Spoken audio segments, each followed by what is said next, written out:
What is up, everybody? My name is Hector Flores, host of the Insert Name FC podcast, a member of the Belly Up Sports Media Network. You can find us on all things podcasting, Apple, Spotify, wherever you get your podcast fix from, you'll find us there. Also, we have a full video version of this podcast that is available on Belly Up's YouTube channel and on Goals TV. So make sure you guys go on YouTube, search Belly Up Sports, and you'll find our video right there in their full episode. And on Goals TV, goz.tv. That is how you can find our videos. And we do break down this complete episode into shorter videos, so that way it's a little bit more digestible, just in case. I know to each its own. And that is available also on Goals TV, but on Insert Name FC's YouTube channel as well. So if you guys want to go ahead and check us out there as well. And then follow us on social media and Instagram, Facebook, X at Insert Name FC. So this episode, it's going to be a really interesting one. We do have some talking points, some headlines to talk about. We're also going to, once again, U.S. men's national team call-ups. The friendlies have been concluded, so we're going to do a breakdown of it and share our thoughts on this U.S. men's national team call-up as we do get closer to the 2026 FIFA World Cup here in the United States. And we obviously, decision day did pass. Very interesting decision day, I will say, nonetheless. And so MLS Cup Playoffs. So we will preview the MLS Cup Playoffs as well in this episode. Give you guys players of the week. Give you guys some games to watch this weekend. And yeah, that's pretty straightforward, man. That's really what it's going to be about. So we'll see how this episode goes, but should be a good one. So with all that being said, let's take a break and then go right into headlines. Let me tell you guys about Belly Up Sports. Belly Up Sports is the internet sports bar. Go ahead and check out their website, www.bellyupsports.com, to read some great articles from great writers all across the country, from hockey, baseball, golf, soccer, you name it. Belly Up Sports is the premier, not your average website. All right, guys, first headline on the docket, and we got to talk about it. It is Serie A. So if you guys remember, we've been putting a lot of focus on this whole, Miami, Barcelona versus Villarreal match and how controversial it has been in La Liga. Now, in the first topic that we had of this, the first time we mentioned that topic, we talked about that also AC Milan is having a match being played in Australia, which is going to be in February. And while I wasn't as vocal about it, and obviously there's some things maybe that you guys are wondering, like, why am I not as vocal of that as I was with Barcelona and Villarreal? One thing, that was going to be an AC Milan home game. So that's where it's very much, to me, is different. Some of you guys are probably like, how is that different? Well, Villarreal needs that home game. That home game is very important to Villarreal. Get any advantage as you can. I understand that Barcelona probably has a good record when it comes to playing in Villarreal, but still, when Villarreal goes into Miami, they're not going to be showered by Villarreal fans. They're going to be showered by Barcelona fans. And for this case, you have AC Milan and Como. Como is a really intriguing team. I think there's definitely a slowly building a following for that club, but it's still not up to there as an AC Milan, especially with obviously a team that has a lot of international players. Ooh, sorry for yawning. And the reason, so that's why I'm a little bit different. Because yes, taking away a home match from AC Milan, while it still sucks for AC Milan and AC Milan fans, they're more of a global brand. They're more of a global club. So for them, it's going to still be a home match, very much so, for AC Milan. I don't know how big of the fandom is for AC Milan in Australia, but, obviously us knowing Stuart from, our friend Stuart, he is Australian and he supports Liverpool. So it's very much clear that there's going to be a fandom. If you were to say which club would have like a bigger fandom in Australia, like same thing if you were to talk about here in the U.S., there'd probably be more AC Milan fans than Como fans. So you would probably say it's safe to assume that there's going to be a lot of AC Milan fans than Como fans in Australia as well. Now, and I still think either or. I'm still like, as much as I have spoken out about the whole Barcelona Villarreal game being played in Miami, like I still see the potential of what that can do. I still get all these things what La Liga is trying to do. It's not any different than what NFL and the MLB are doing with playing games overseas as well. Like it's not shocking. Like it's all about globalizing whatever sport you're trying to globalize. Even though some people are going to argue that especially football, it's already a global sport. Like there's nothing needed to like blow this game up as it is because it's already the world's game. And I get all those things, but if you're Serie A and you're La Liga and you're trying to gain more revenue, especially when, let's be honest, like at the end of the day, the Premier League is what's getting the money. Champions League is what's getting the money. As much as I love La Liga and I want to defend La Liga, as much as people love Serie A and will defend Serie A, like they're just not getting that revenue like Premier League is. And so this opportunity for Serie A is to them is big. It's about once again going global, especially going to Australia, a market that does have a lot of fandom. They also call football soccer as well. I just want to point that out. And it's just another region that they can reach to. And I think especially when you have AC Milan, which obviously already a big club, but Como, which is intriguing because of the fact that you got Cesc Fabregas managing this team, and there's some pretty interesting players to point out in that Como team as well, especially the way they've been playing lately this season. So I understand why Serie A and why AC Milan would want to go into this endeavor of going and playing Australia. And then also, I believe there's going to be some Olympic Games, Winter Olympic Games, being played in San Siro. So this kind of works out to Milan's advantage to go to Australia and play over there while their venue is being utilized. So kind of another way to get more money, if you will, if you're AC Milan. But I also understand the backlash. I understand why people don't like this, and obviously the big factor is, especially if you're a Milan fan, if you're a season ticket holder for AC Milan matches, you're not going to be able to attend this match unless you go to Australia. Unless you book a ticket to go to Australia, that's the only way to do it. So I mean, like, so I get the fan perspective, the local fan perspective of the frustration of not being able to watch AC Milan play. Time zone probably sucks too, and I totally get that part. But I think at the end of the day, I understand. Like I get. At the end of the day, man, money is always just going to be a factor with this game. At this point, yes, the game has become a business. It's unfortunate, but that's really what it is. I don't know. I don't like at this like the argument that that this is a cash grab. Of course, it's a cash grab. Everything is a cash grab now these days. It's not. Nothing is going to be done for free for the sanctity. Like look at concerts. Like look, say what you want about the sport, but music, right? Music is vastly getting more criminally expensive. Even for like the smaller shows, it's getting ridiculously expensive. So like, it's funny. Like I think of that clip of Nirvana when they were interviewing Kurt Cobain, and he found out how much ticket prices was to go see Madonna. And I believe it was like $50, and they were flipping out on $50. And I mean, obviously, he didn't want to hear how much it costs to go see Nirvana. So like, this is just the reality of it. It is a cash grab. Everything is a cash grab. Everybody's trying to get a slice of the pie. It's no more the days of that. Like, like I would love for it to be about just the integrity of the game, but in reality money makes the world go round. And it's kind of crazy to say that with AC Milan being that they are as big as they are, but that's what it is, And trust me, I get it. I think it makes the most sense to have La Liga matches in Spain. It makes the most sense in the world to have Serie A matches in Italy.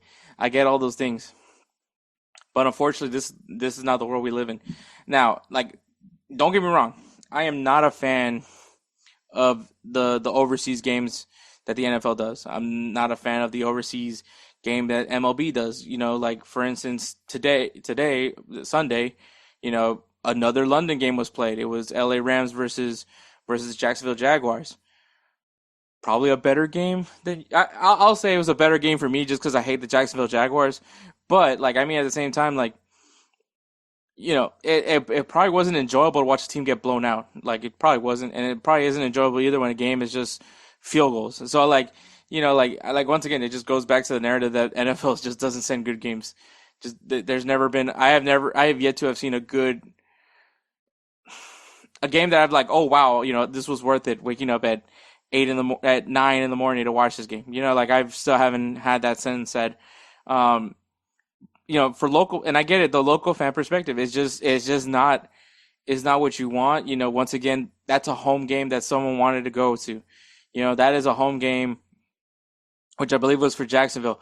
Like a season ticket holder for Jacksonville Jaguars can't get that ticket because obviously, or they would have to fly to England to go watch that game, and they didn't. They can't attend it because once again, it's in England, and they probably put a lot of money on those season tickets to begin with, and now they're going to be one game short of their season ticket package.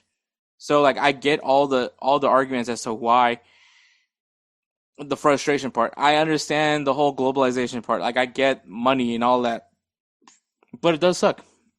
It does. I'm not disagreeing with you, especially if you're not happy with this. I get it, but at the same time, I also understand the business aspect of it and the opportunity that it could bring in for Serie A. Now, like I said, people are not happy, and the newest person to speak out on this matter is Mike Magnan, who is the goalkeeper and captain of AC Milan.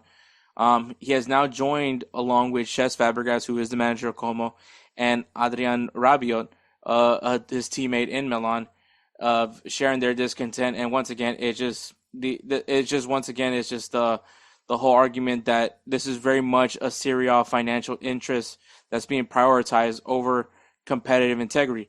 And the part of competitive integrity is just that you're taking away a home match from AC Milan. You're taking away Como away. Once again, there's not as many Como fans to begin with, but I guarantee you there is probably going to be a good percentage of Como, or a bigger percentage of Como fans going to Milan to go watch their team play against AC Milan in San Siro than they would be in Australia.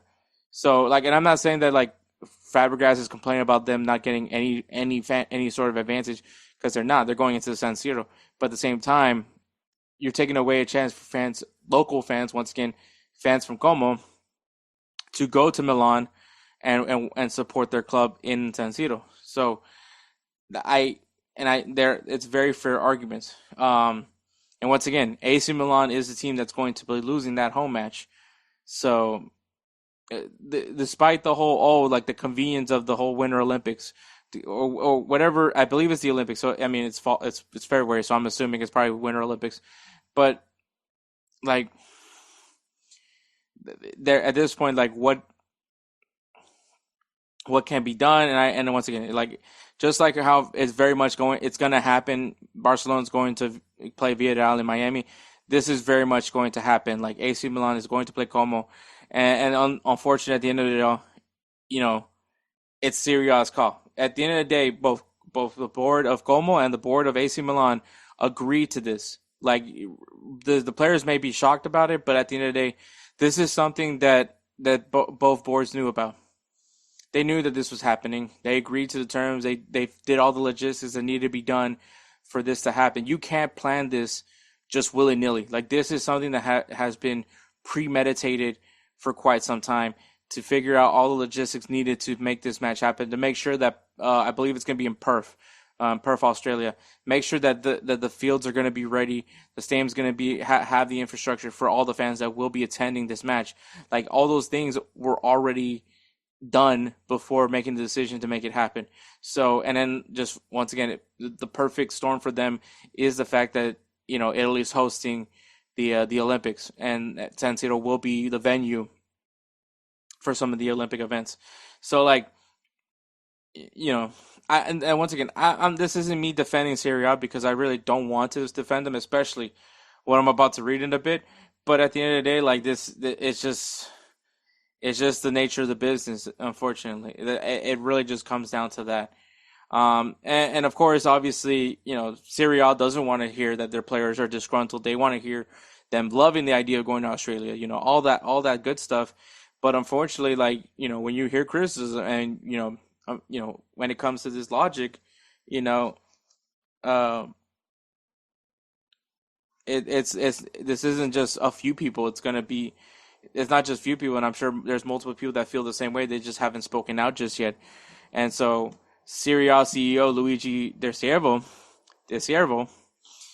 he responds to the criticism. Initially, this is the response to Rabiot's criticism, which, like, once again, it falls under the lines of, once again, this is a cash grab. This isn't about you know what is competitively right for the sake of the league. So that within those contexts, this is what he is being spoken about. And so once again, this is directed towards what Robbie had said, nothing to do with Cesc Fabregas, and nothing that has to do with Magnan. But Rabia forgets, like all footballers who earn millions of euros, that they're paid to do something, namely play football. He should be respectful of the money he earns and more accommodating of his employer, AC Milan, who accepted and pushed for this match to be played abroad. The organizational challenge is complicated, the flight hours are long, but you're traveling business class to the other side of the world, something teams regularly do.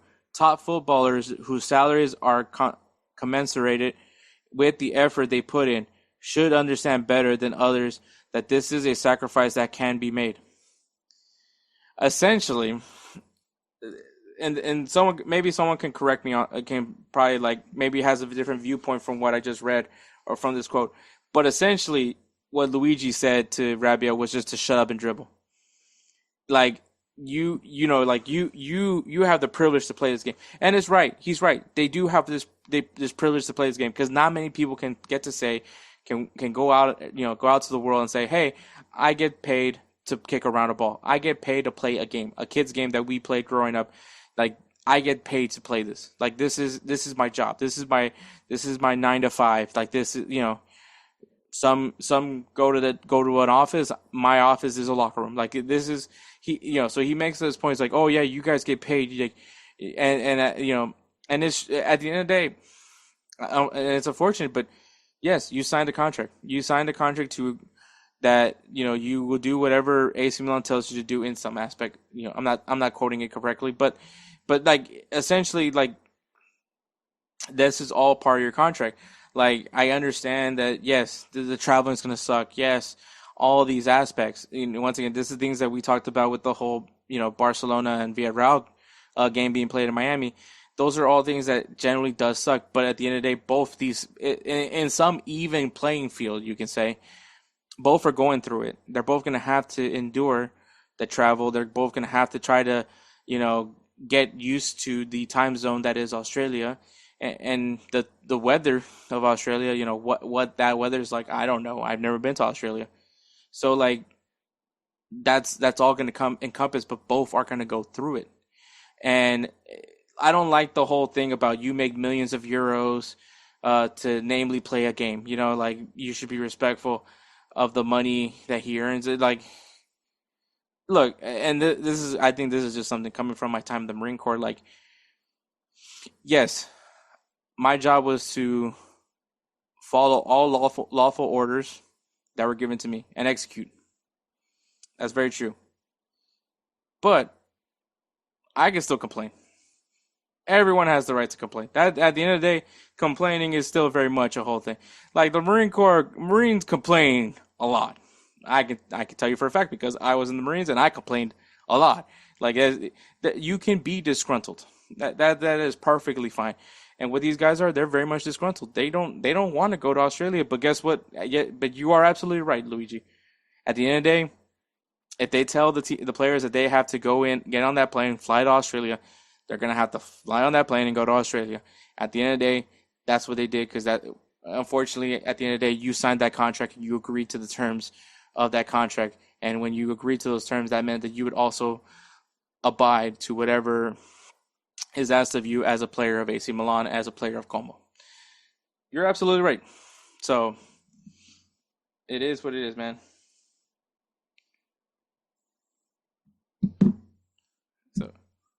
So there is that, man. So, all right, guys. Next headline, kind of sticking with Serie A, Juventus. Juventus is being investigated for financial irregularities from 2022 to 2025. They're going under investigation again. Now, if you guys don't remember, AC Milan was under investigation for financial fair play, and it found it to be accurate that they were in fact violating the rules of financial fair play. With that being said, what ended up happening was that Juventus received a point deduction. I believe it was like 12 to 15 point deduction, which because of that point deduction dropped them out of the Champions League. Dropped them out of a Champions League spot, and I believe it dropped them. I don't recall if it was the Europa League or Europa Conference League, but they dropped them down to like one of those leagues. And so it did take it was obviously uh, a very you would think that because that happened, that a lot of clubs would tighten it up when it comes to financial fair play, and it actually hasn't really it didn't really do anything at all because there were still clubs that were very much violating financial fair play, and so you know like Manchester City are still going through their investigation. Uh, uh, you're still hearing about PSG probably got themselves in the clear now with the whole financial fair play, just because of the whole look how well they're doing with their contracts. We've already talked about this plenty of times about the contracts of the PSG players that they have now currently.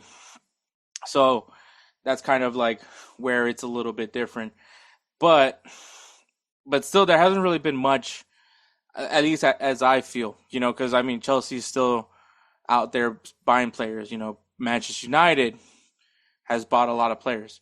So like teams are still buying, and it's once again it doesn't seem like whatever financial fair play is, whatever the rule is for financial fair play, it doesn't seem like it's really being enforced as we thought it was going to be. Because once again, we still don't know what's going to. We haven't had any updates from the whole Manchester City thing. At this point, I feel like this is going to be a giant slap in the wrist. But then you have clubs like Juventus that are getting hit with this, and it kind of is what it is for them. Now, UEFA is not going to come up with a decision until spring of 2026. So next year in spring is when it kind of similar to when the last time Juventus got hit with their violations. That's when they announced what was going to happen to them. I think it sucks for Juventus because I think at this point they're trying to find their groove, trying to get back to being on top of Serie A, and it hasn't really been working out to full fruition for them. It's been rough. I think that they've been trying to do their best to stay within the rules of financial fair play, and you could clearly tell that it's definitely been hurting them more than it has, because they just haven't been able to get the players of quality that they would want to normally get. And so I think that that's kind of like now they have some good players. They have plenty of quality on that team, but I think with that and the rest of Italy kind of that has caught up to them. Inter Milan is always going to be in play. Napoli is in play. AC Milan, the way they've been looking this season, are in play. So it's like Juventus is kind of just now in the whole middle of all that battle. So as far as player acquisitions, maybe they're just not doing enough or not going after the right players to make that impactful. Maybe they do have to take notes from PSG, see what they did in order to get themselves back on top. So and I think if you get it hurts, right? The part that's going to hurt is if you don't have Champions League, because Champions League is going to be important on how to acquire players, because that's the way to entice players to come to Juventus besides the name of Juventus. So I mean, you can kind of say similar to what's happening with AC Milan this season, where they don't have Champions League. They don't really have to play for anything besides Serie A and Coppa Italia. Like, I mean, but I think Juventus, it's a different story. AC Milan's been trying to rebuild to get back to being that dominant team in Italy. Juventus has been dominant for years, and it maybe was because of financial fair play that they were actually able to have the run that they had seasons before. So yeah, it is rough. It is rough. It is rough to watch how Juventus has been playing. This is the old lady, right? The team that a lot of people love. When you think of Juventus, you think of Zinedine Zidane. You think of the endless amount of legends that has played for that shirt. Um, and yeah, I think if they get hit with another penalty, another point deduction, it probably is gonna hurt them even more again, more so probably than the whole ref paying scandal. More so than that, because what happened to them was that they got relegated. They got relegated to the Serie B, but you still had your players, so you still had like a very top quality club. So yeah, it's gonna be tough. Hopefully they're in the good in the clear, because I don't know. I don't know if they can recover if they go through another investigation and they find out another point deduction. I don't know if they can. I don't know if I think it'll hurt their brand a lot more than it has already. So yeah, yeah. There's that. Hey guys, this is Hector from the Insert Name FC podcast, here to tell you guys about Canada Dips. It is a great tasting, superior alternative to traditional dip, using CBD in a way that is radical, enjoyable, and effective. It comes in 5 core flavors: wintergreen, mint, citrus, mango, and American spice. Canada Dip CBD is the new evolution in dip, allowing guys to enjoy great, long-lasting taste without the downsides. If you guys want to go ahead and try them out, use the code BELLYUP20 at CanadaDipCBD.com. Once again, BELLYUP20 at CanadaDipCBD.com, and you'll get yourself 20% off your purchase. Thank you again for Canada Dips for being a great partner of Belly Up Sports. All right, the final headline, and kind of, it's funny. The theme of these is we have Serie A in Australia, a Serie A team, and now we're going to go back with an Australian.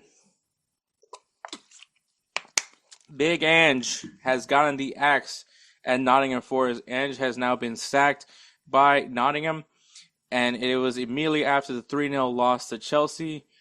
Mind you, since Ange has taken over Nottingham, they have no victories in 8 matches. 2 draws to be specific, but they also went through a gauntlet of teams, to be fair. Now, you're probably wondering about Ange, because many of you are probably wondering, like, I think this was the guy that came in from the previous manager, and you're right, because Nottingham also let go of Nuno Espirito Santo this season as well. So, with that being said, Nottingham is essentially looking for their 3rd manager this season. Now, the names that are being linked to Nottingham is Roberto Mancini, who obviously has Premier League experience, managed Manchester City, the beginning of Manchester City with the oil money, and Sean Dyche, who managed Everton. So 2 guys with Premier League experience. Obviously, Roberto Mancini, good experience in the Premier League, and also was the manager that got Italy to win the Euro. So probably the more enticing of it. But I'll be honest with you, it's probably going to be the Dyche, Sean Dyche. Is it Dyche or is it Dyke? I don't know, but it's going to be more likely him. He does have a history with Nottingham Forest. He was part of their academy system in over there. And I mean, if someone knows about like struggling clubs, he's probably the guy. So, I think this season at this point, it's about survival. And I mean, if Sean was with Everton, was sacked back in January. So I mean, like I said, not good Premier League experience, but understands the Premier League very well and understands being on that part of the table. Which maybe I should check. I'm just assuming that they're not on the good side of the table. So let me just double check to see where Nottingham is at. Yeah, Nottingham is at 18th place. So they are definitely on the bad side of the table. So they need to maybe in all honesty, maybe it didn't make sense to fire Nunes. Honestly, I don't even know who would want this job. Like maybe Sean would take it just because of the fact that like it's better than not having a job at all. But like like whatever this owner is doing at Nottingham, like to kind of these early sackings. Like I get that same thing happened at Bayer Leverkusen with Eric Ten Hag, but like I don't know, and it doesn't seem like many of the Nottingham players were like wanting Ange to get fired. So this is like it's just a bizarre event to happen. It's just weird. Um, but we'll see. Like I said, I think it's gonna be Dyke. I think it's gonna be him. I think he takes over as the manager of Nottingham. I don't think Roberto Mancini really is interested in the situation. Like I said, you're going into you're going in for your third manager this season. So like that's a red flag, just period. So we'll see what happens, man. But yeah, that is the headlines, and we'll go right into the U.S. men's national team. So obviously, U.S. men's national team, October, it's done for them. The matches have happened, and obviously, it was a draw and a win. And we'll get right into the nitty gritty of it. So the first game was a 1-1 draw against Ecuador. It was USA had 66% of the possession and also outshot Ecuador 11-8, 5 shots on target to Ecuador's 4 shots on target. Um, I will tell you this. For Ecuador, this is actually kind of how they want to play. They like to play defensively. They're very good defensively. They have a lot of good defensive players. Mind you, they were without certain players on the defensive side, but still, once again, mentality and approach is still going to be there, and they played it to a key. They're not going to want the possession. They want to kind of just tire you out and then take advantage when they can, because while they're really good defensively, they're not very good at scoring, or at least they're not well known for scoring. So a 1-1 draw, which I believe Tactical Manager predicted a 1-1 draw. So it kind of like makes sense that this is kind of how it went down. I think Ecuador was a good challenge for the U.S. men's national team, just to see a team that maybe plays a little bit more on the defensive side, and see what you do when you make those decisions, when you have the ball a little bit longer than the other side does. I will say in the 24th minute, there was a goal scored by Ecuador. It was by Ener Valencia, who I can't believe is still playing. but still looking great, looking fantastic. And I will say the goal, I'm not putting that on Freeze. It's more so just a very costly defensive error that happened, and I think that's just really what the theme was in that point. But I think once again they tightened it up, they corrected that, and I will say the possessions that I saw from the U.S. men's national team, it looked good. Like I liked seeing how they played with the ball. It didn't look like they were just being reckless with the ball. I think they were making good decisions. Obviously, the execution side is still just a question that lingers for me. But I think if anything from this game, I think it solidified more that Folarin Balogun just fits to what Pochettino wants to do with his U.S. men's national team, as he did score the tying goal in the 71st minute. So for the lineup, we had at goalkeeper we had Freeze, who actually played both matches. The back line, it was a back three. It had Ream, Richards, and Robinson in the back line. In the midfield, quote unquote midfield, the wing backs was Max Arfson and Tim Weah. As wing backs in the midfield, you had Morris and Tessman as your, I guess you can say, your dual sixes, or dual, your midfield, right? And then the front three, which you could say are other wingers, or can you say as two cams and a striker, which I think two cams and a striker is probably more accurate to say, especially with how you're utilizing Max Arfson and Tim Weah. It was Malik Tillman and Weston McKennie as your cams. So you had like essentially four midfielders, if you will, and Balogun up front as the lone striker. The substitutions that did come into this game was Freeman, Luna, McKenzie, Pulisic, Roldan, and Wright, all in that exactly in that order. But yeah, I think the team looked really good. Like I said, I kind of like the decisions that they made. Yeah,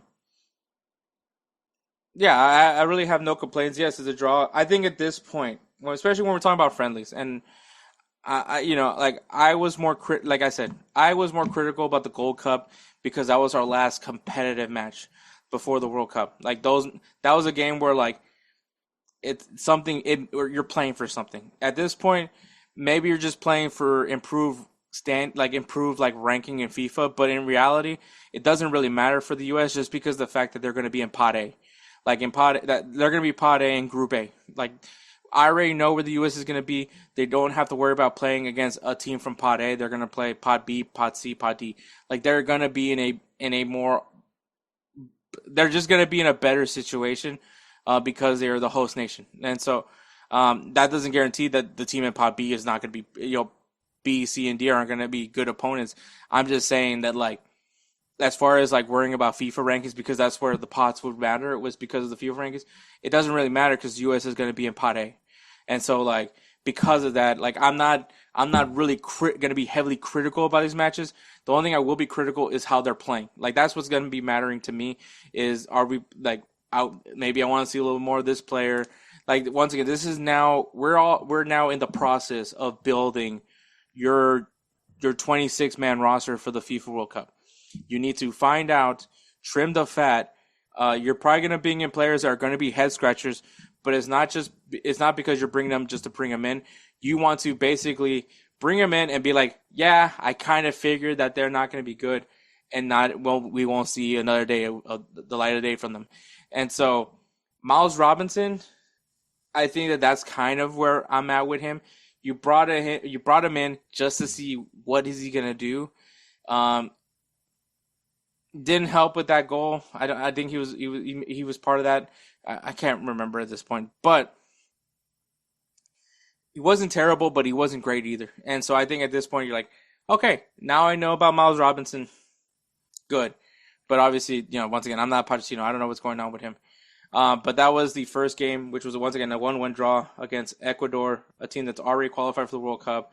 Actually, believe both these teams are actually qualified for the World Cup. The next opponent was a 2-1 win against Australia. USA had 64% of possession. Once again, possession is really what Pochettino is trying to build and try to build instill confidence in. And I think you're seeing that more and more with this team.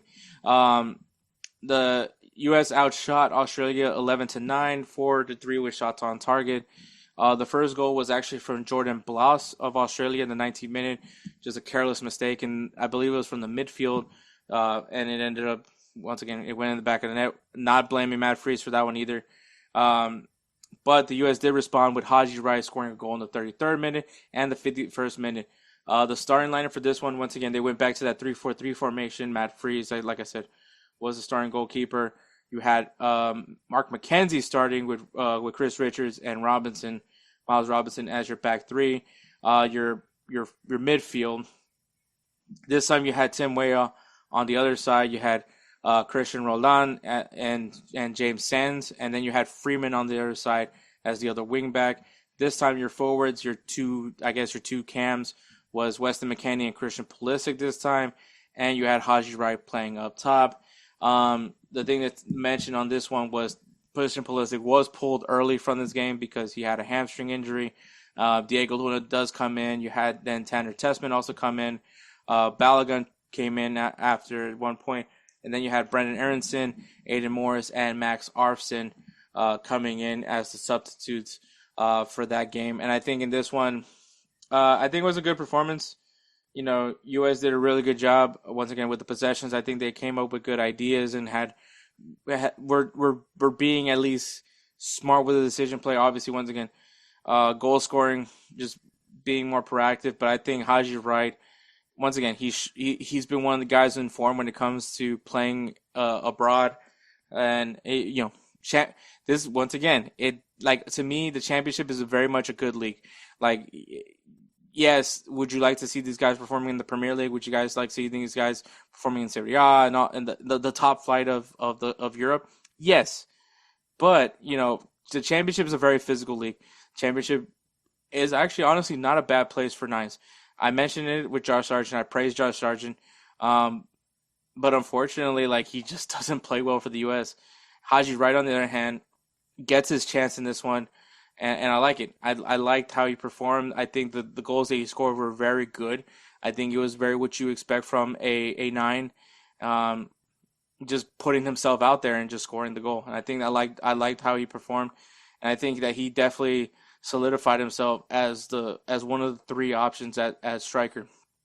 Obviously, I want to see Ricardo Pepi at some point because I think he adds another element of that style of a different type of nine, more physical, more proactive, more tenacious kind of nine. But still, like I think Balogun, Haji Wright, and Pepi can be a really good combination play, especially however you want to utilize that 3-4-3 formation.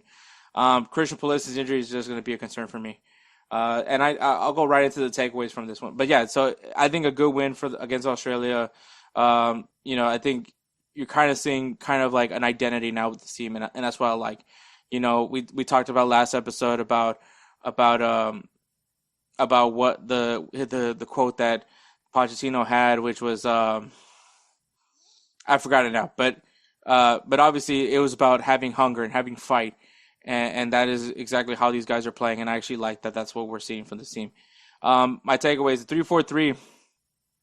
It's gonna work. I think once again, you give these guys time with Pochettino. Give them enough experience with the tactics, with the formation, what Pochettino wants to do, and they buy into what Pochettino wants to do. And I think that it really is much working. I think it's going to be effective, and if they can get in perfectly, not perfect, but have it dialed in come 2026, I think the U.S. is going to make some surprises in the World Cup. Now, yes, it sucks. Christian Pulisic did get a hamstring injury, and he's looking to be out for 3 weeks. So that is a big loss for US and from AC Milan. For people that are complaining about like, oh, we shouldn't have had him play, like this is what happens with friendlies. Like, look, injuries happen, just period. If it didn't, like the thing I'm worried about with Christian Pulisic is this. My concern is that I hope that he goes back to his form. Like I don't like, and I'm not saying like, oh, as soon as he comes back, he's already scoring goals for AC Milan. I mean, like we need it because last year, kind of similar, was really effective for AC Milan, and then kind of went quiet after he started getting hit with some injuries. So I need him to probably mentally prepare himself a little bit better and bounce back. Like, because I think once again, this is the way I'm going to word it now is, since all that's happened this summer, this is the Christian Pulisic's fuck you tour. Like, this is now him, all the talking heads that talk trash to Christian Pulisic, that said all that they needed to say about Christian Pulisic for opting out of Gold Cup, for his interviews, for the documentary, all those things. This is the fuck you tour. And this, sorry for cussing, Kelsey. And this is also directed to me, because I have been critical of Christian Pulisic. But I've also never have changed what I've said about Christian Pulisic. Like, I've said it, like, he is our best player. He's not the best vocal leader. He has no business of being a captain.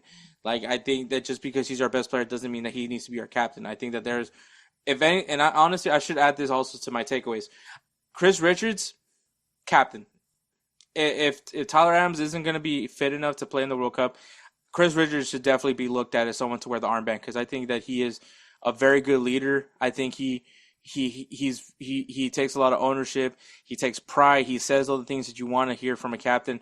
And so, I mean, to be honest, man, like Chris Richards, I think I would not be against him being captain of the U.S. men's national team. I think he would be a perfect candidate for captain of the U.S. men's national team. Tim Ream obviously is always going to be in discussion for captain. I think Christian Pulisic, mainly just because he's the best player on the team, doesn't mean he's the best. He should be the captain. And I think Tyler Adams, number one to me, captain. I've always said that about Tyler Adams. I think he's just a great reflection of what the U.S. men's national team needs as a leader. But I think Chris Richards, I think we're finding out that Chris Richards should be Captain America. So that was my takeaway. And then Balogun and Haji Raishine, which is good because especially for those guys that are worried that Patrick Agyemang is gonna rear his face at some point. But I think I will say with Haji Wright, we can still see Agyemang. I don't think that this isn't the end of Agyemang. Once again, I like the idea of Agyemang. I just need to be executed. But I think with Haji Wright, the beauty of Haji Wright is that he doesn't necessarily have to be the 9. Like, he could play on the wing. So he's a little bit versatile. So I think he will actually be especially that back end of the roster. Like he is a guy that, hey, I don't like. He's not just gonna be a 9. Like I gotta play him on the wing. I can kind of maybe he can play in that cam role for especially with the 4-3-3. So it's not crazy to keep Haji Wright in the conversation and still have Pacha Ajiman. So I think that it's a good place to be if you're Haji Wright because you're performing. You know, you're gonna be under Pacha's eye. It's gonna be interesting that back end side who the guys are kind of the fringe players, how they can get into the conversation for the U.S. men's national team because it's going to be tricky at near the end. I mean, the November calls were not that far away. Obviously, they're going to be playing against Paraguay. I forgot the other team, but it's going to be an interesting one to see who he brings in for that one. I don't think we're going to see like. It's not like we're going to see like the same. I don't expect to see Christian Pulisic just because I believe he will just be coming back from AC Milan and kind of seeing how Pochettino approaches those guys. I believe he won't call them up just to let them focus on recovery more. So, I mean, we could see Christian Pulisic not there. So that could open up some opportunities for some guys to go in. Once again, at this stage, it is very much, it's not about rotating the guys completely, but bringing in guys here and there to see why should I try to bring you in? And if you can showcase it, cool. If not, you kind of validated why I didn't call you up initially. So I think that's going to be kind of intriguing for the U.S. men's national team as they go on. Once again, these friendlies are important because they're trying to figure out who's going to be on that 26-man roster for the 2026 FIFA World Cup. These are all what the strategy comes into play now. It isn't so much about, we got to win these friends. Now, winning is great. I'm not against winning. This isn't me saying that I don't want to win. But when games like these that really hold no significance, especially once again, like FIFA rankings doesn't hurt the U.S. men's national team right now. They already qualified for the World Cup, and they're going to be in Pot A. So, like, I think that, like, if you're the U.S., there's no real worry. It's just kind of just figuring out who's going to be on your line, who's going to be on your roster come 2026. That's really all that it comes down to it. So if I had to grade this October call up, I'll say a B. I'll say a B. I think we had a good performances. Obviously, probably could do a little more. I think they're still kind of figuring things out. But I think we're seeing clearly some guys that should be on the roster. Obviously, I would love to give it an A, but no, actually, I really don't. I think that I just want to give him a B. I think this is actually it's a commendable call up. I think Podge's ideas are now being implemented and being bought in, and so I really have nothing negative to say aside from it just sucks that Christian Pulisic got hurt. But aside from that, I think this was a good call up in general, and I'm not at all disappointed by this call up. So I like where it's going. Until November. All right.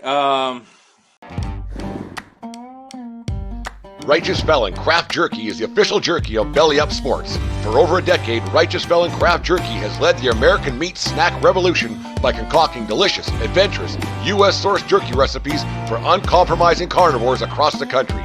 With 15 different flavors to choose from, Righteous Felon has all jerky lovers covered, and by using promo code BELLYUP, you will get 15% off your purchase at righteousfelon.com.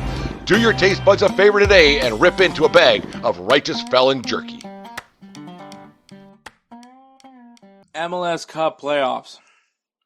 The MLS Cup is now set. The stage is set in the MLS Cup, and we got to talk about it. All right. So I will say, I'll start things off. My Houston Dynamo obviously are not here because injuries probably didn't help. I don't know about the formation. Some people are gonna probably complain about the lineups or anything like that, but I don't know. I think the Dynamo were very much carried by Jack McGlynn. I think we very much were, but yeah, they're not here. I think it's gonna be interesting what Pat Onstad and Asher do in this time frame. I don't think Greg. I don't think Greg. I mean Greg Olson. Yeah, is it Greg Olson? No, not Greg Olson. Ben Olson. Jesus Christ. Um, I don't think Ben Olson. I'm sorry. I'm also watching like the American League Championship Series, and I just saw a guy in a bedazzled Toronto Blue Jays hat. Um, um, that was weird. Anyways, Ben Olsen. I don't think he's gonna get fired. I don't think he should. Um, but we are kind of the seat's getting hot, not just for him. Pat Osstead and Asher. I think the seat's very much hot for them. Because I mean, you had 2 good years with the Dynamo making the playoffs, going far, at least the first year, winning also the Open Cup, and then you get a round one exit in a really embarrassing way. You move on from Ache and Coca Carrasquilla, two really important players, and honestly, I don't think you really did enough to. I'm not saying replace Ache because I think it's damn near impossible to replace a guy like Ache and like Coca Carrasquilla. And this isn't me glazing Ache by any means. Like I do think that was like we've never had the Houston Dynamo have genuinely never had a player of that caliber, like Ache, and I think that um I think hindsight's always 2020. Like I understand like it's a lot of money for an older player, but I think it was very much worth. I think it was worth it. I think it would have been worth it to keep Ache here. Um, but at the same time, like you know, you're not doing anything to really improve this team. Um, Ponce is good, man. Like I don't have any issues with Ponce, but it's just we can't get him the ball. We just can't. We just can't get him the ball. And what's weird, the crazy part is this is essentially the same thing that happened with Sebastian Ferreira.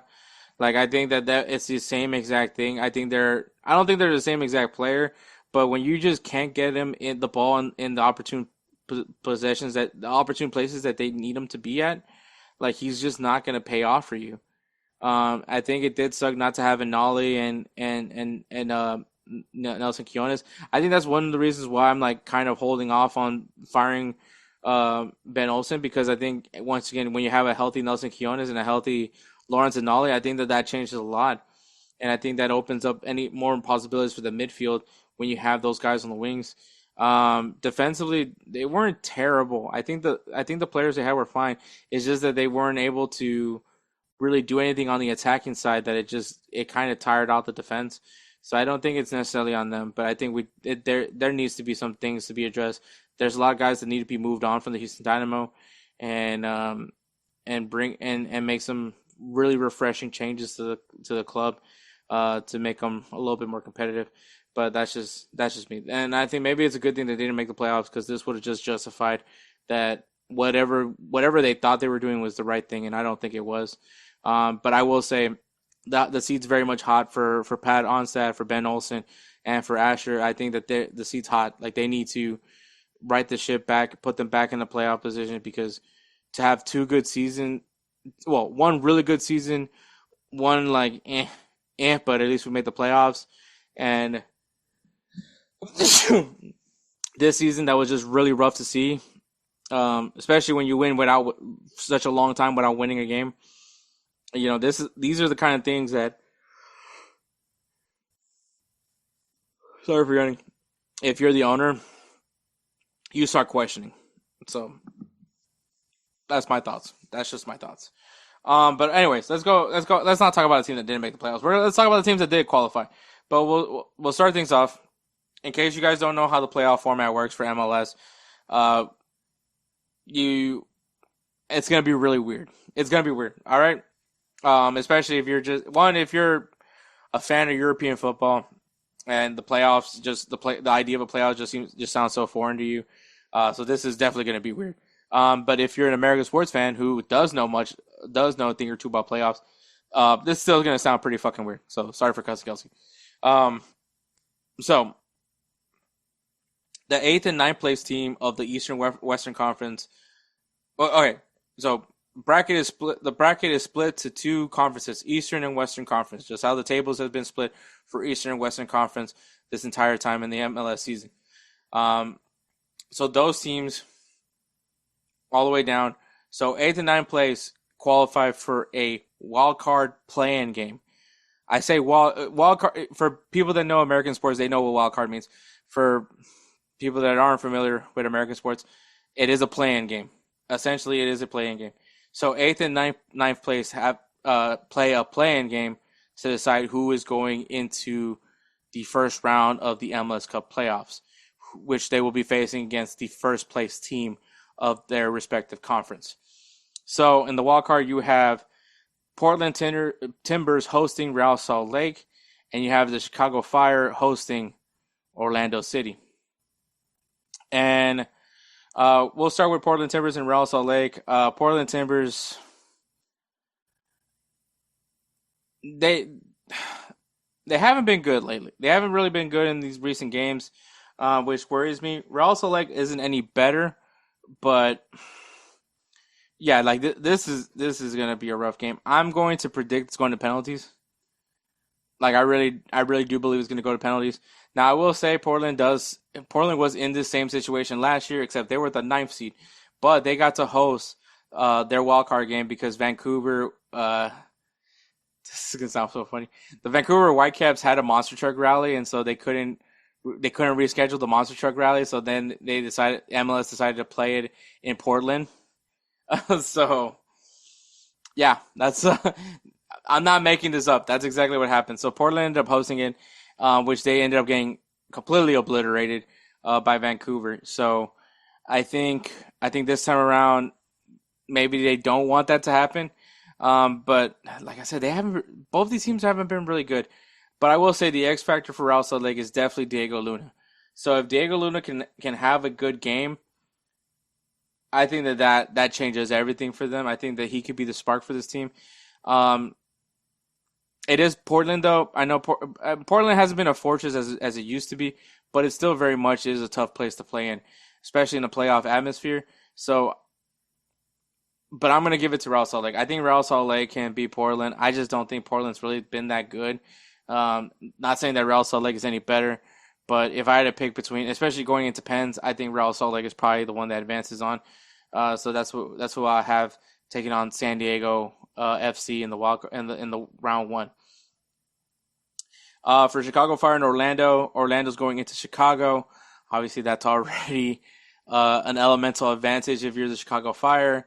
Greg Berhalter, man, I think that this is definitely a positive note for him to get the Chicago Fire in the wildcard round of the MLS playoffs. So I think that, especially from where Chicago was last year. So I think this is a good place for them. Orlando is a pretty good team. I think very good defensively. Can definitely come in bunches when it comes to goal scoring. Chicago is interesting, man. I'm really intrigued on how this game's gonna go. If I had to pick between the two, I think the weather's gonna. Let me see. I need to figure this out. Let me see. I need to go to good old Foot Mob.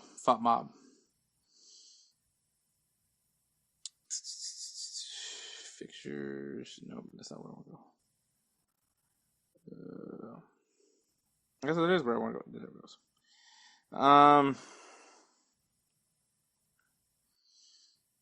You know what? Yeah, give me Chicago. I think they're coming. They're in better form. I think confidence right now is kind of low for Orlando. So give me the Chicago Fire. So I have the Chicago Fire taking on Philadelphia Union in round one of the playoffs. Now, this could have changed. I'm not going to give an update because by the time the episode drops, the wildcard round is going to be played on Wednesday. So I'm not going to make any changes like that. So that's who I'm predicting right now. I'm predicting Real Salt Lake, and I'm predicting Chicago Fire to win their wildcard matches. Could be wrong, but I don't really think it's going to change my prediction as far as how round one of the playoffs goes. So we'll go right into it. So round one, I'm going to tell you right now, this is where it gets weird. So in round one of the playoffs, it is a best of three series. So for people that know about American sports, you guys know best of three. If you don't know, if you're not familiar with American sports, best of three means first team to win 2 games advances to the next round. So you might play all 3 games, you might only play 2. In this setting, you're going to play home and away, and then obviously the last match will be the higher seed gets the home game. Just so we know. There. We'll start things off with the Western Conference, just because we started with the Western Conference last time with the wildcard round.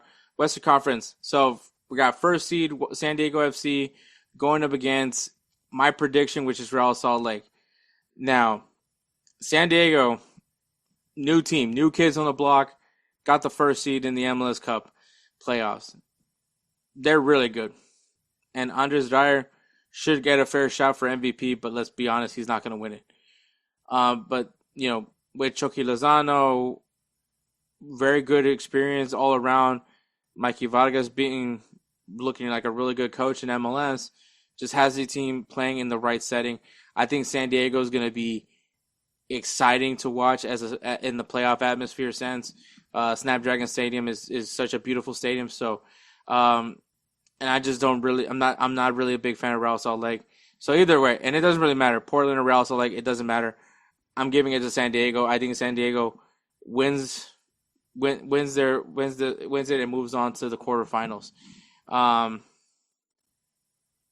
Yeah, it is quarterfinals. Next matchup is we have Vancouver Whitecaps taking on second place Vancouver Whitecaps taking on seventh place FC Dallas. Vancouver Whitecaps is probably the most complete team in Major League Soccer.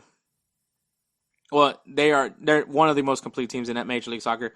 Great attack, highest goal scoring attack, and a really good defense. Definitely one of the best defenses in MLS. One of the highest goal differentials in MLS. So I think that they're just all around just a really good team, and I'm hoping that they can kick it into second gear in the playoffs. They're going to go up against FC Dallas. FC Dallas, I don't know. They're not bad, but they're not good either. It's kind of weird. Obviously, seventh place is probably fitting to where they were in the standings. Can be overwhelming. I mean, Musa is probably like the biggest thing to mention. Musa and Farrington. But aside from that, they're just not. There's nothing really that scares you when it comes to them. I think Vancouver, as long as they can keep them quiet on the defensive side, and then let their goal scorers take advantage. Also, we should probably mention that Thomas Mueller plays for Vancouver. They find their opportunities and they score their goals. And I think this could be a really big statement for Vancouver as they move on to the next round. I am picking Vancouver. I don't care that I'm picking the higher seed. FC Dallas is just not that good. I think it's great that they made some playoffs, but I just don't think they're good enough this year just yet to be competing, at least going far in the playoffs. So I'm going with Vancouver. I think they're one of the best teams in MLS and should definitely be going pretty far in the MLS Cup playoffs. The next matchup is third place Los Angeles FC taking on sixth place Austin FC. Look, I'm going to sound like a massive hater because I'm a Houston Dynamo fan, but Austin FC has also just not been good and not been great. Have not been good, and they're not terrible. They're just very middle of the row. Honestly, I think MLS needs, whenever and hopefully they do eventually, I mean, they're going to make some changes. I believe that, obviously they're going to be changing the calendar to be more accurate towards the European calendar. At the same time, this playoff format needs to change. This is just not good. We have too many playoff teams, in my opinion. We need to shrink it down to let's do 5. Let's do MLB style, right? 5 teams from each conference moves to the playoffs. We'll have a wild card game, top 3. I think that would be better. It can't be more than half the league making the playoffs. It's just ridiculous. But yeah, so Austin FC really not that much better. LAFC, very strong team. They moved on for Olivier Giroud, and got another probably arguably even better player in Heung-min Son, who really has been really great for the team. And you still have Denny Bouanga, who did compete for the Golden Boot. And I think that I think LAFC is going to be a really strong team. Austin FC, well, I will point out, Austin FC did beat LAFC. They also didn't have Denny Bouanga, but that's not important, or Heung-min Son. But Yeah, LAFC has a lot to. Once again, you have Heung-min Son, you have Danny Boanga, and of course, this is going to be the last season of Steve Cherundolo as LAFC coach. So I think that there's a lot riding on for LAFC to go far in the MLS Cup playoffs. So once again, I'm just going to do the boring pick, and I'm going to pick LAFC, the higher seed, to move on to the next round because they are very much better than Austin FC. Like Austin FC, just be happy you got here. Also, I'm not a big fan of Estevez. Like I'm not a fan of their coach. So yeah. Yeah, that's it. LAFC moving on. And then the last matchup in the round one, we got Minnesota United, 4th seed Minnesota United going against 5th seed Seattle Sounders. I would say 4th and 5th seed are always going to be at least more of an equal matchup, and it doesn't change that at all in this case. This is where I'm going to pick I'm not going to pick the higher seed. I think Seattle is really good. Minnesota's a really weird team, and that's probably like the one thing I will give them. But Seattle, they have just flipped the switch, man. They look really good. And the thing about them, Seattle in the playoffs, they are a team that goes very far in the playoffs. So all they need to do is get in, and they'll go far. And I think right now, Minnesota United is just one of those teams that probably doesn't have like everything just yet. And I think Seattle can definitely can take advantage of that. I think that they're really good right now. So I think that they're in a good position. Once again, they're just built for the playoffs. So I think they can go very much far and win once again and go. Maybe even win the contenders for MLS Cup. You never know with this team. They're just built. They're built for the playoffs. I mean, they won the Leagues Cup this year. They have now won everything that you can win in the MLS, outside of winning obviously the FIFA Club World Cup. So I think that they're going to be a very good team. They're going to be a very scary team. Could be a good dark horse pick in the playoffs. But that is the Western Conference. Eastern Conference, we have the Philadelphia Union taking on who I predict is the Chicago Fire. Philadelphia Union is, in fact, the most complete team in MLS. They have a great coach. They have a great defense. They have a good attack. Like, this team is very much built for this year. They won the Supporter Shield. And that's probably where you're going to probably end up having the Supporter Shield curse. Could at some point come into play, but I don't think with this one. I think they're levels above Chicago Fire. And like I said, for Chicago Fire, I think this has been an impressive season, and I think they're just going to get better. So, but yeah, I think Philadelphia Union, it just seems like they should be the team that makes it to the MLS Cup, and they should be the team that wins it. So, like, I think Philadelphia Union is going to be really good.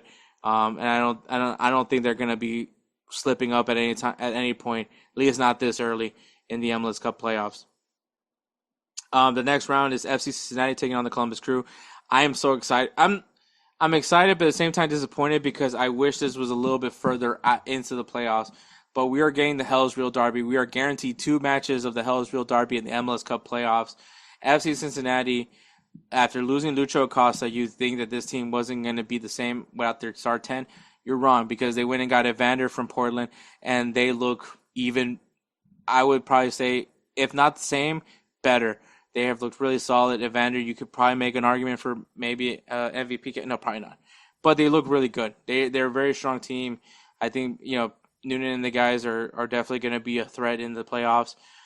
And Columbus Crew, look, it wasn't the season as beautiful as you were hoping it to be for Columbus, but at the end of the day, you still have Wilfred Nancy, and I think you still have a great group of players.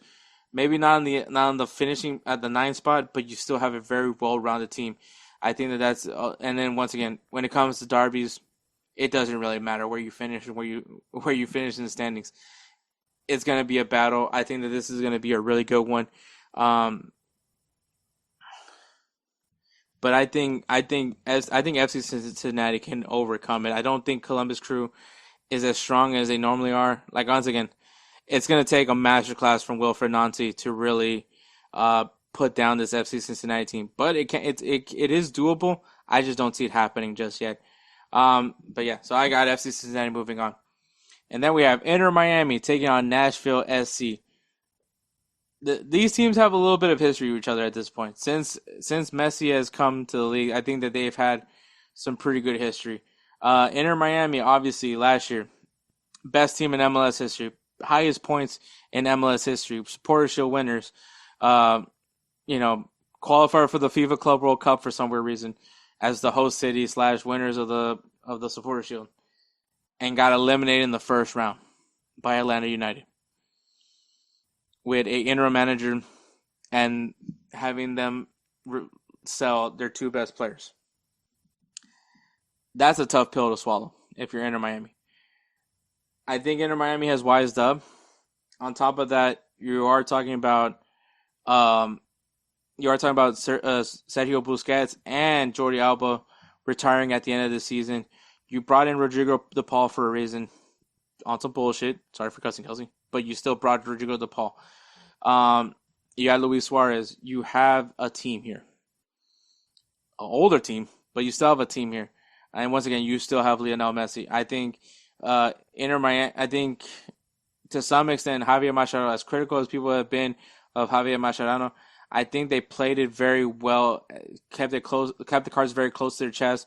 I think that they understood that it doesn't really matter where you finish in the season, just make it to the playoffs and then go accordingly. I think that this is where they flip the switch, and they're going to be very dangerous, and I really hope they don't, because they're going against Nashville SC, who is a really good team, very solid, very well balanced in my opinion.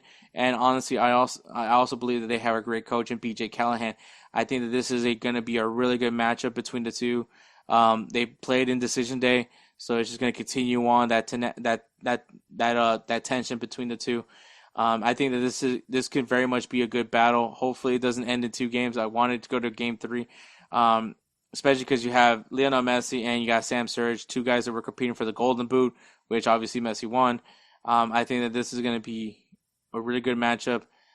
My heart tells me Nashville, but my brain tells me Inter Miami is going to move on to the next round. And the last one is Charlotte FC taking on NYCFC. 2 very evenly matched teams. I will say the advantage for Game 1 is on New York City FC, which is actually at Charlotte. And the reason why is because Wilfred Zaha will not be available as he got a red card on Decision Day. So that is going to be a very big thing for New York City. If they can win Game 1, go into Yankee Stadium and also get that result. Yeah. And I think exactly that's what's going to happen. I think New York City FC moves on to... So, basically the theme is I'm picking the first to 3rd seed, and then I'm picking the 5th seed on both... I know, crazy, right? But that's where I'm going. I think that it's going to be really fun. My matchup to watch is going to be Hell's Real Derby. If you don't watch any of these games, watch FC Cincinnati versus Columbus Crew, the Hell's Real Derby. That's going to be the one to watch. I guarantee you, that rivalry is one of the best rivalries in MLS, and I don't think that's changing anytime soon. But yeah, MLS Cup Playoffs. I can't wait, man. Get excited. We'll go ahead and take a break and then go right into Players of the Week. I love soccer, Peggy. All right, guys. Players of the Week is brought to you by SeatGeek. SeatGeek is an amazing ticketing site for all things live events, from sporting events all the way to concerts. SeatGeek has you covered. It has a really easy system to follow.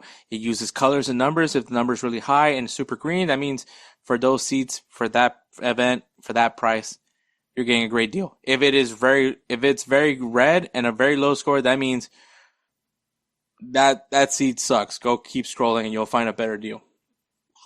Me and Edward love the simplicity of SeatGeek. We use it for all the things that we go to. And if you're not sold just yet, if you guys use that code BellyUpSports at checkout, you'll save $20 off your first purchase. Once again, go to SeatGeek.com, use that code BellyUpSports. For first-time users, you'll get $20 off your first purchase. SeatGeek Life's an event. We have the tickets. My player of the week is Christoph Baumgartner, who scored 2 goals in RB Leipzig's 2-1 win against Hamburg. Really solid hit performance from them. So give it to them. Give it to them. And Edwards' player of the week is Erling Haaland, who scored 2 goals in Manchester City 2-0 victory against Everton. Erling Haaland, man, he is finding his form, and he's getting kind of dangerous. So we'll see if he continues. Remember, guys, at the end of the day, these names all get put in on a table to see who's going to win the 2025 Roosevelt Spencer's Player of the Year. So Congratulations to Christoph Baumgartner and Erling Haaland for being our players of the week. Once again, guys, go to SeatGeek.com, use that code BellyUpSports at checkout, and save $20 off your first purchase. SeatGeek Life's an event. We have the tickets. All right, guys, games to watch this weekend. Cruz Azul versus Monterrey, two of the best teams right now in Mexico, going at it again in Liga MX. We also have in Mexico Toluca versus Pachuca. Toluca looking really good. They're looking really good, looking to make it, looking for that repeat in Liga MX. Can they do it, or can HH's former club Pachuca slow them down for a bit? We also got Feyenoord versus PSV. It's going to be a really juicy matchup over there in the Eredivisie. And battle first and second in the Scottish Premier League, Hearts versus Celtic. Going to be a good one. Guys, check it out. In Ligue 1, we got RC Lens taking on Marseille. Really good matchup right there.